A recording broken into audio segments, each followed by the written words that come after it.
Sai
আপনারা সবাই শুনতে পাচ্ছেন তো? হাত তুলবেন যারা যারা শুনতে পাচ্ছেন। বাহ বাহ, ঠিক আছে। আজকের এই সুন্দর মুহূর্ত, কিন্তু রাত্রি অধিক হয়েছে। আস্তে আস্তে জানি তাই। আসলে ভালো জিনিস ভালো সময়ে ভালো, অসময়ে নয়। কিন্তু এদেরকে আমি বলেছিলাম সন্ধ্যে 6টায় আমি প্রত্যেক জায়গায় প্রোগ্রাম করি, 9টা সাড়ে 9টায় আমার শেষ হয়ে যায়। তো এরা তো শোনেনি, 9টায় দিয়েছে। এখন পুরো 12টা পর্যন্ত কীর্তন হবে। দেখতে দেখতে চলে যাবে, অসুবিধা কিছু নেই। শুধুমাত্র ধৈর্যের পরীক্ষা। ভগবান আপনাদের পরীক্ষা করছেন। আস্তে আপনার একটু মেনে নেবেন আমার কথাগুলো, আস্তে আস্তে। কীর্তন চলাকালীন যদি কেউ গল্প করে, তাহলে যেটা নিয়ে যাওয়ার জন্য এসেছিলেন তার উল্টোটা নিয়ে যাবেন। প্রশ্ন করবেন কি নিয়ে যেতে এসেছিলেন আর কি নিয়ে যাবেন। কীর্তন শুনবেন মানে মন শান্তি করে শুনবেন। পাশে কে গল্প করছে কে না ওইদিকে আপনি তাকাবেন না, কানও দেবেন না। কারণ কীর্তন শুনে আপনি পুণ্য অর্জন করে যাবেন। যদি কীর্তন শুনে আপনি গল্প করেন তাহলে পুণ্যের বদলে আপনি পাপ নিয়ে যাবেন। আপনি কোনটা নিয়ে যাবেন সেটা আপনার হাতে তুলে দিলাম। যদি পাশের কেউ গল্প করে চিৎকার করে আপনি থামিয়ে দিন, আর আপনারা এমন ভাবে শব্দ করবেন না যেন পাশের জনের অসুবিধা হয়। তবে আপনাদের একটু সাবধান করে যে যায়, ঠান্ডা লাগাবেন না, ঠান্ডা থেকে বিরত থাকবেন। কারণ চোখের জল যদি কেউ ফেলে বা কান্নাকাটি করে, পাশে একজন এসে আপনার চোখের জলটা মোছাতে পারে, কিন্তু নাক থেকে যদি গড়গড় করে জল পড়ে তাহলে মোছানোর কেউ নাই। সাবধান থাকবেন যেন নাকের জল কারো না পড়ে। তবে যেটা আমি আজকে দেখতে পাচ্ছি, আমি জয়দেবের মেলা দেখলাম। এই জয়দেবের মেলাতে গেলে দেখবেন এরকম প্যান্ডেল হয়, আর সারা রাত্রি ব্যাপী মানুষ কাতারে কাতারে বসে থাকে হরিকথা শোনার জন্য। শুধু আপনারা যারা বসেছেন তারা ভাগ্যবান এবং ভাগ্যবতী। রাস্তা দিয়ে এলে দেখতে পাবেন ওইখান থেকে ওই পর্যন্ত আসতে 15 মিনিট সময় লাগবে, রাস্তা কেটে কেটে। এত ভক্ত বাইরে দাঁড়িয়ে আছে, জায়গা পায়নি। আপনার বড় ভাগ্যবতী যে জায়গা পেয়েছেন, অনেক আগে থেকে বসেছেন। না না, ভোজবাড়িতে যে আগে বসবে সে তো আগে পাতা পাবে না। কি বলছেন? একবার জোরে উলুধ্বনি হয়ে যাক তো, বেশ জোরে বলুন। রাধা রানী কি, শ্যাম সুন্দর কি, মদন মোহন কি। ওদেরকে বলেছিলাম কীর্তন শুনতে শুনতে যত রাত্রি হবে বয়স্ক মায়েদের অসুবিধা হবে। আর কার অসুবিধা হবে? যে বাচ্চা কোলে কোলে এসছে সে বলে মা আমি ঘুমাবো, তখন মায়ের ইচ্ছা থাকলেও নিতাই গৌর হরি বল। আর বাচ্চা যদি বলে একবার প্রস্রাব করবো তাহলে মা তো নিতাই গৌর হরি বল। নিয়ে তো যেতেই হবে, এখানে তো করা যাবে না, অনেক সমস্যা আছে। তো যাই হোক, সবাই মিলে একবার বলুন রাধা রানী কি। যে পরিমাণ ভক্ত হয়েছে, জয়টা একটু জোরে আশা করছিলাম। শ্যাম সুন্দর কি, বেড়েছে।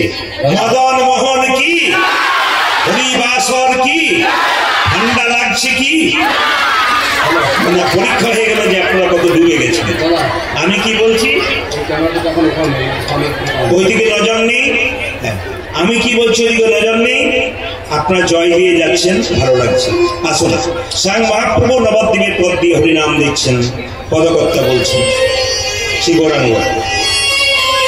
মাইকেলে জ্ঞান হচ্ছে, দেখুন শব্দ হচ্ছে, জ্ঞান হচ্ছে।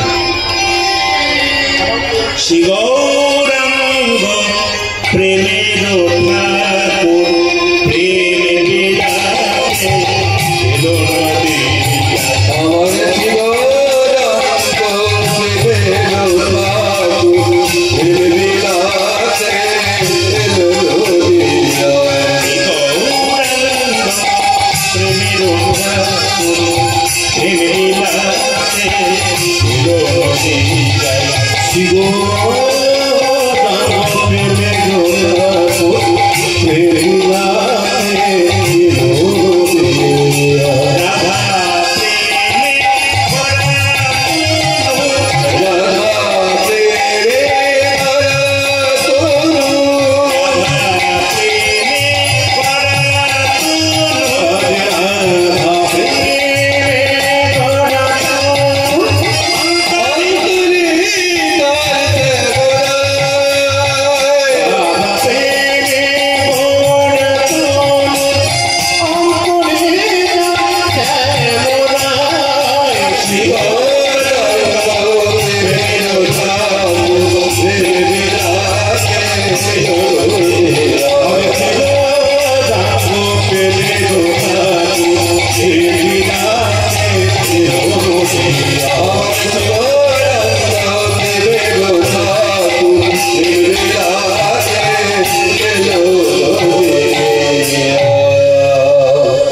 কুরুক্ষেত্রের যুদ্ধে ভগবান কৃষ্ণ অর্জুনকে গীতার জ্ঞান দিয়েছিলেন।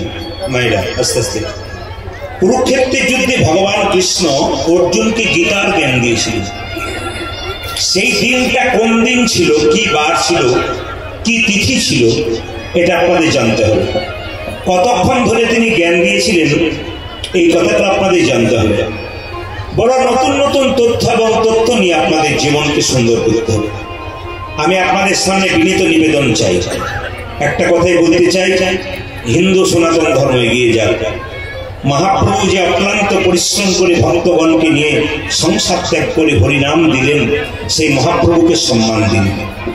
আপনি প্রত্যেকটা ধর্মের মানুষকে সম্মান দিন, প্রত্যেকটা ধর্মকে সম্মান দিন। কোনো ধর্ম ছোট নয়, কোনো ধর্ম বড় নয়, সব ধর্ম সমান। সম্প্রীতি বজায় করুন, সবাইকে ভালোবাসতে শিখুন। আমার এইটি বক্তব্য। কে কোথায় কি বলছে না বলছে এইদিকে জেনে আপনার লাভ নেই। আপনি কৃষ্ণ কথা হরি কথা শুনুন আর আপনার জীবনকে সুন্দর করুন। মায়েরা, প্রচুর টাকা আপনারা রোজগার করবেন, সংসার সুন্দর করবেন, কিন্তু আমি বলতে চাইছি টাকা রোজগার করলেন, খেলেন, ঘুমালেন, টিভি দেখলেন, এটা আমাদের জীবন নয়। পরপারের জন্য কিছু কর্ম করে যেতে হয়, যে কর্মটা করলে আপনার জীবন সুন্দর হয়। এখানে মেয়েদের যেমন দুটো সংসার থাকে, বিয়ের আগে একটা সংসার আর বিয়ের পরে একটা সংসার। আমাদের প্রত্যেকটা মানুষের দুটো করে জীবন। একটা জন্ম পেয়েছি তখন একটা জীবন, আর মৃত্যুর পরে আর একটা জীবন। এই মৃত্যুর পরে আমরা কোথায় যাব এবং কি করব, তার জন্য আমাদের কিছু কথা এখানে জেনে যেতে হবে, যার জন্য আমাদের জীবনটা যেন সুন্দর হয়। তবে আপনারা প্রদীপ পালকে দেখছেন প্রত্যেকটি আসরে হাজার হাজার মানুষ নিয়ে কীর্তন করছে, কিন্তু আমাদের কাঁটার উপরে চলতে হয়। কারণ কিছু কিছু অসাধু ইউটিউবার যারা দেখবেন উল্টো পাল্টা ছেড়ে দিচ্ছে এখন নানা রকম, কেন? ছোট করার জন্য। কেউ ভালো কথা বলে দেখবেন, ভালো ভালো ইউটিউবার যারা, তারা ভালো ভালো কথা বলে ভালো ভালো কথাগুলোকে মানুষকে শুনিয়ে কৃষ্ণ ভজনের পথটা পরিষ্কার করে। আবার কেউ দেখবেন নিন্দার জায়গাটাকে ছোট্ট করে নয়, বড় করে ধরে কি করে না নিন্দা ছড়াবার চেষ্টা করে। আমি তাদেরকে বলবো, যারা নিন্দার কথা ছড়িয়ে যায়, সেই টাকা রোজগার করে, তাদের ছেলে মেয়ে কেমন মানুষ হবে। এই জন্য ভালো মানুষ যারা ওই দিকে তাকায় না, কৃষ্ণ ভক্ত যারা ভালো কথার দিকে তাকায়। রামকৃষ্ণদেব বলেছেন, ভালো কথাগুলো কি গেরু দিয়ে রাখবি রে। এই জন্য ভালো কথাগুলো শুনবেন, যদি কোথাও মন্দ কথা হয় আপনি ওগুলো বাদ দিয়ে দেবেন। হাতি চলতে চলতে তার পা মাঝে মাঝে একটু হেলে যেতে পারে, এত বড় হাতি তার পাও পর্যন্ত একটু উল্টো পাল্টা হয়। আমাদের জিভ দিয়ে আমাদের কত কথা বলতে হয়, কোথাও না কোথাও একা একটা ভুল হতে পারে, সেগুলোকে ঠিক করে আপনারা ইউটিউবের মাধ্যমে ছাড়ুন। আমার মনে হয় মানুষ কিছু উপকৃত হবে। এবং যারা জ্ঞানীজন, যারা গুণীজন, তারা ওদেরকে ঠাট্টা করে আমাদেরকে বারবার বলে এদের বিরুদ্ধে ব্যবস্থা নিন। আমি বলি, ব্যবস্থা যদি নেব বলি তাহলে তো আমি একদিনেই নিয়ে নেবো, কারণ মহাপ্রভু আমাকে সে ক্ষমতা দিয়েছেন। আর যে সমস্ত শক্তি আমার পেছনে আছে তাতে আমি মনে করি একদিনে নিয়ে নেবো। কিন্তু আমার মহাজন গুরুদেব বললেন, না রে, কেউ যদি বড় হয় তার পেছনে তাকে নামানোর জন্য বহু লোক টেনে টেনে ছুটে বেড়ায়, এই দিকে তাকাবি না। বলে কেন? বাজ পাখি আকাশে উড়ে বেড়ায়, তার পেছনে কত কাক ছুটে বেড়ায় তাকে নামানোর জন্য। বাজ পাখি কিন্তু নামে না, কেন? সে তার লক্ষ্যে চলে যায়। তুই তোর লক্ষ্যে চলে যা, দেখবি তোকে কেউ কোথাও কিছু করতে পারবে না। কেন? অজস্র ভক্ত ভক্তিমতী মা তোর পেছনে আছে। এরা দেখুক ক্যামেরার মাধ্যমে, শুধু এখানে নয়, প্রত্যেকটি জেলায় জেলায়। আমি কালকে উত্তরবঙ্গ যাব, এখান থেকে আলিপুরদুয়ার চলে যাব আমি ট্রেনের মাধ্যমে। প্রত্যেকটি জেলায় জেলায়, রাজ্যে রাজ্যে, শুধু এখানে নয়, প্রত্যেকটি জায়গায় অগণিত মানুষের ভিড়। কেন? ওরা ওই দিকে তাকায় না, ভালো কথাগুলোকে গেরো দিয়ে রেখেছে। একটু ভালো কথাগুলো বলে যায়। অর্জুনকে কৃষ্ণ গীতার জ্ঞান দিয়েছিলেন একাদশীর দিন।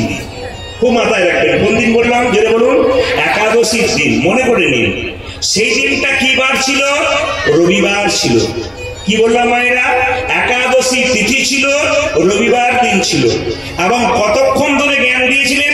45 মিনিট, 45 মিনিটস, 45 মিনিট ধরে গীতার জ্ঞান দিয়েছিলেন। শুধু কি অর্জুন গীতার জ্ঞান পেয়েছিল তা নয়, অর্জুনের আগে সূর্যদেব পর্যন্ত গীতার জ্ঞান পেয়েছিলেন। এই আমি আপনাদেরকে বলে রাখি, ভালো লাগুক আর না লাগুক, খাও একটু তিতা তিতা তিতা, শরীরের মঙ্গল হবে। তিতো যদি জিনিস কেউ খায়, তিতা জিনিস, শরীরের মঙ্গল হয়। তাহলে ভালো লাগুক আর না লাগুক, খাও একটু তিতা, আর ইচ্ছা করুক আর না করুক, পড়ো একটু গীতা। আপনার প্রশ্ন করবেন অনেকে যে গীতা পড়তে যাব, যদি পড়তে পড়তে ভুল হয়, আমি আপনাদের বারবার বলবো, গীতা পড়তে পড়তে যদি আপনাদের ভুল হয়, কোনো ক্ষতি নেই। এই মহাপ্রভু শিখিয়ে দিয়েছেন, আমার কথা নয়। গীতা পড়ছেন, আপনার ভুল হচ্ছে, কোনো পাপ নেই। কেন বলুন তো? একজন যখন বাচ্চা ছেলে সাইকেলে চাপে, সে তো 10 বার পড়ে, তারপর তো সাইকেলে চাপে। তো লক্ষ্য করুন, 10 বার পড়ার পর সাইকেলে চাপতে পারে, কিন্তু আপনারা 10 বার ভুল করবেন, 11 বার তো ভুল করবেন না। শিখতে শিখতে শেখা, চলতে চলতে চলা, বলতে বলতে বলা, শুধু অভ্যাস করুন। মহাপ্রভু বারবার বলেছেন, শুনিতে শুনিতে কেহ, যত শুনবেন তত আপনার জীবন ধন্য হবে। আপনারা মন্দিরে ছেলে মেয়ে অসুখ করে গেলে মন্দিরে গিয়ে বারবার কাঁদেন, প্রভু আমার ছেলেকে রক্ষা করো। শুনবে কেন? আজকে রাত্রিটা গোবিন্দের জন্য দেবেন, তবে তো গোবিন্দকে ডাকতে হবে না, তিনি নিজে এসে আপনার সমস্ত কাজ সম্পূর্ণ করে দিবেন। কেন? ব্যাংকে টাকা জমা দিলে তার যেমন সুদ পাওয়া যায়, কিছু কর্ম করলে ভগবানের কৃপা আপনাদের পাওয়া যায়। গীতা পড়লে যদি ভুল হয়, কোনো অপরাধ নাই। তার প্রমাণ কি? একদিন মহাপ্রভু ভক্তগণ নিয়ে গঙ্গার তীর দিয়ে চলে যাচ্ছেন, আর একটা বৃদ্ধ ব্যক্তি মন্দিরে বসে, মূর্খ লোক, পড়াশোনা জানে না, গীতা পড়ছে আর চোখ দিয়ে গড় গড় করে জল পড়ছে। একজন ভক্ত মহাপ্রভুকে বললেন, প্রভু ওই লোকটা গীতা পড়ছে, তো পড়তেই জানে না, মূর্খ লোক, লোক দেখানি পড়া, চোখ দিয়ে জল পড়ছে, কেন হচ্ছে? সঙ্গে সঙ্গে মহাপ্রভু গিয়ে বলেন, ভাই তুমি যে গীতা পড়ছো, তা আমি বলতে চাইছি তুমি তো পড়াশোনাই জানো না, তা তুমি কাঁদছো কেন? তাহলে তোমার তো লোক দেখে নি কান্না হচ্ছে, লোকে কি মনে করছে? তুমি গীতাই পড়তে জানো না, তুমি কাঁদছো কেন? বলছে, প্রভু আমি গীতা পড়তে জানি না, কিন্তু গীতাতে দেখতে পাচ্ছি স্বয়ং অর্জুনকে ভগবান শ্রীকৃষ্ণ রথের উপর চাপিয়ে নিয়ে যাচ্ছে। আমার মনে হচ্ছে সংসার রূপী রথে আমরাও ঘুরে বেড়াচ্ছি। অর্জুনের মতো কর্ম যদি আমরাও করতে পারি, ভগবান শ্রীকৃষ্ণ আমাদেরও সংসার থেকে মুক্তি। এখানে আপনাদেরকে বারবার বলতে চাই, কিছু কর্ম করুন। এই মহাপ্রভু কি করলেন? প্রত্যেকটা জীবের দ্বারা হরিনাম দেওয়ার জন্য নিতাই চাঁদকে ডেকে বললেন, দাদা নয়নে দেখিবে যাবে কৃষ্ণ নামে দেবে, তুমি নয়নে দেখিবে যাবে কৃষ্ণ নামে নয়নে দেখিবে যাবে কৃষ্ণ নামে দেখিবে যাবে, নয়নে দেখিবে যাবে কৃষ্ণ নামে দেবে, নয়নে দেখিবে যাবে কৃষ্ণ নামে দেবে, তুমি নয়নে, আরে কি বলো, নয়নে দেখিবে যাবে, নয়নে দেখিবে যাবে, নয়নে দেখিবে যাবে, কৃষ্ণ নামে দেবে তারে। কেন জাতির বিচার করো না, জাতির বিচার করো না, বিচার করো না, জাতির বিচার করো না, যারে দেখিবে নাম দেবে, জাতির বিচার করো না, তুমি যারে দেখবে নামে দেবে, জাতির বিচার করো না, নাম দেবে, জাতির বিচার করো না, তুমি যারে দেখিবে নাম দেবে, জাতির বিচার করো না। এটা ড্যান্স হাঙ্গামা হলে মাঝখানে একটা বাঁশের বেড়া দিতে হতো, একদিকে নারী একদিকে পুরুষ। কেন? ওখানে কামনার ব্যাপার থাকতো, কিন্তু হরিনামে কোনো কামনার ব্যাপার নেই, নারী পুরুষ একসঙ্গে বসেছে। এটা কে করেছে? একমাত্র মহাপ্রভু করেছে। নিতাই চাঁদ বলছে, যাকে চোখে দেখবো তাকে হরিনাম দেবো, যদি না নেই তখন কি করবো? দাদা প্রথমে ধরিবে হাতে, যদি না চাই না, প্রথমে ধরিবে হাতে, যদি না চাই না, প্রথমে ধরিবে হাতে, যদি না চাই না,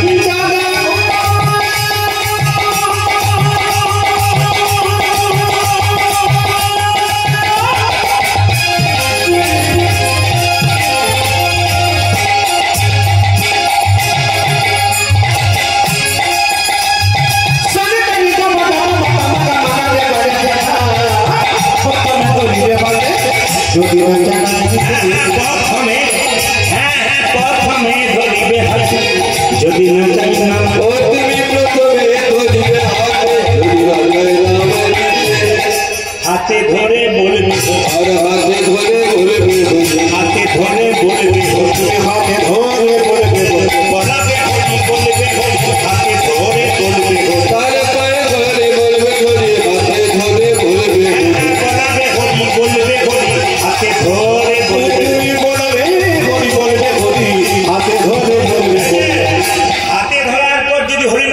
বিশেষ উপায় কি পাছে তারও লোটাইবে পাই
আপনারা কিছু মনে করবেন না, যত রাত বাজছে তত রাধা রানী কি